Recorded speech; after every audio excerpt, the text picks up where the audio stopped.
मिरजेत 2 गटात वादातून नंग्या तलवारी फिरवून दहशत माजवणाऱ्या 6 तरुणांना पोलिसांनी ठोकल्या बेड्या. Video viral.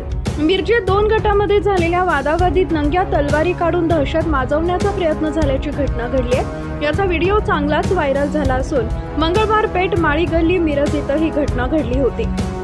या घटनेची माहिती मिळताच मिरज शहर पोलिसांनी घटनास्थळी धाव घेऊन नंग्या तलवारी घेऊन दहशत माजवणाऱ्या तरुणांची धरपकड सुरू केली होती. माळी गल्ली इथं राहणारे रफिक मौला मकानदार आणि खंडेश साळुंके या दोघांच्यात राहत असल्या ठिकाणी वहिवाटीच्या बोळाचा वाद सुरू आहे.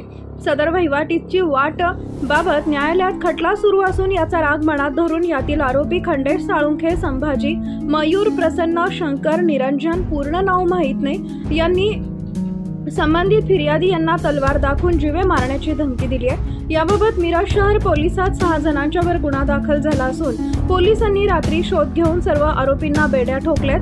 अधिक तपास शहर पोलीस करत आहेत.